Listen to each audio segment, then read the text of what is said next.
Hello আমার ভাই বোনেরা, আশা করি আপনারা সবাই ভালো আছেন এবং সুস্থ আছেন।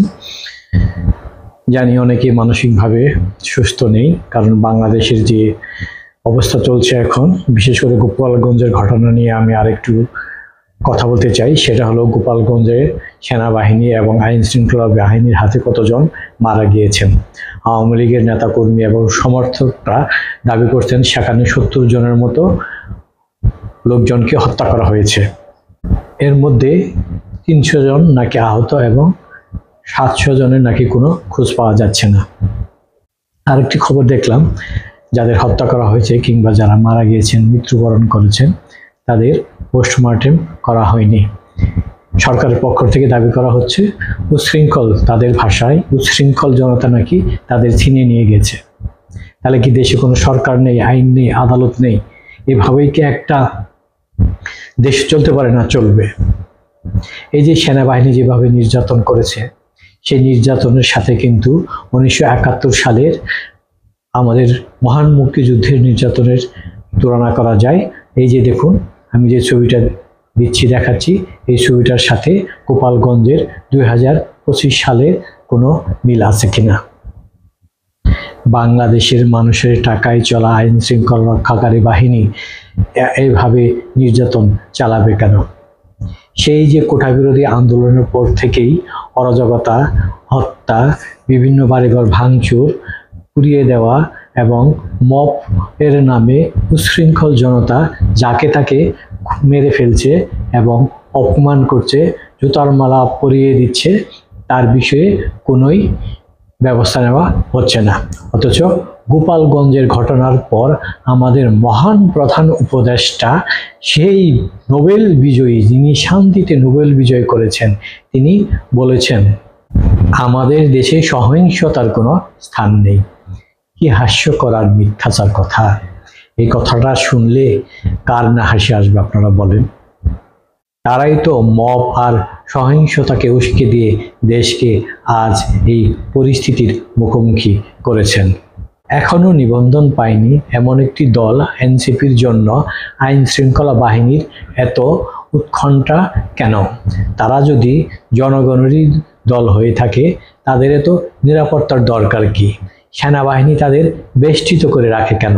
তারা সবাই যাবেন, সব জায়গায় যাবেন, বক্তৃতা দিবেন, জনগণের মন জয় করবেন, আগামীর ভোটে নির্বাচিত হয়ে সংসদে যাবেন, এটাই তো আমাদের প্রত্যাশা।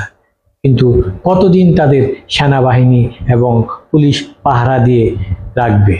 গোপালগঞ্জের সেই ঘটনাকে কেন্দ্র করে সেনাবাহিনীর আইএসপিআর থেকে যে বিবৃতি দেওয়া হয়েছে, সেটা অনেক কার্যকর। সেখানে প্রতিরোধ গড়ে তোলা লোকজনকে উচ্ছৃঙ্খল এবং সন্ত্রাসী জনগণ হিসেবে আখ্যায়িত করা হয়েছে। বঙ্গবন্ধুর সমাধিকে যদি রক্ষা করার জন্য মানুষ প্রাণ দেয়, জাতির পিতা বঙ্গবন্ধু শেখ মুজিবুর রহমানের স্মৃতিস্তম্ভকে রক্ষার জন্য যদি প্রাণ দেয়, তাহলে কি সেটাকে উচ্ছৃঙ্খল জনতা বলা যাবে? আপনাদের ইসলাম ধর্ম অনুযায়ী যদি কোনো কবর এভাবে ভাঙচুর করা হয়, সেটা কি নৈতিকভাবে আপনারা সমর্থন করবেন? মুজিববাদ নিপাত যাক, এই বক্তব্য আসবে কেন? মুজিবকে তাদের এত ভয় কেন? আর এই ভয় থেকেই কিন্তু তারা এই কাজটি করছে। কিন্তু বঙ্গবন্ধুর আদর্শ নীতিকে অস্বীকার করে কেউ কখনো কোনোদিন রাজনীতি করতে পারবেন না। আমরা কি দেখলাম? গোপালগঞ্জের এক আহত তরুণকে কিভাবে টেনে হেঁচড়ে নিয়ে যাচ্ছে সেনাবাহিনী। আর একজন আহত তরুণকে আড়ালে নিয়ে যাওয়ার পর তাকে গলা টিপে হত্যা করা হয়েছে। গলায় বুট দিয়ে চেপে তার মৃত্যু নিশ্চিত করা হলো। এসব ভিডিও আমরা দেখে শিউরে উঠেছি। এই বাংলাদেশকে আমরা চেয়েছিলাম, এই বাংলাদেশ আমরা চাইনি। তবে আগামীতে যতই আন্দোলন এবং বিক্ষোভ হোক না কেন, কিংবা প্রতিবাদী সমাবেশ হোক না কেন, আমি আপনাদের উদ্দেশ্যে একটা কথা বলতে চাই।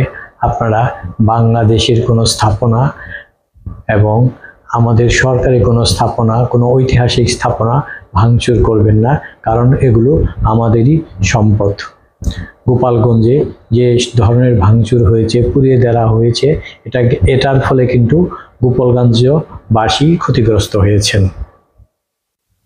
এটাতে কারো কোনো লাভ হয়নি, কারণ সরকার চায় না গোপালগঞ্জবাসী ভালো থাকুক, কিংবা আওয়ামী লীগের নেতাকর্মী সমর্থকরা কিংবা স্বাধীনতার পক্ষের লোকজনরা ভালো থাকুক।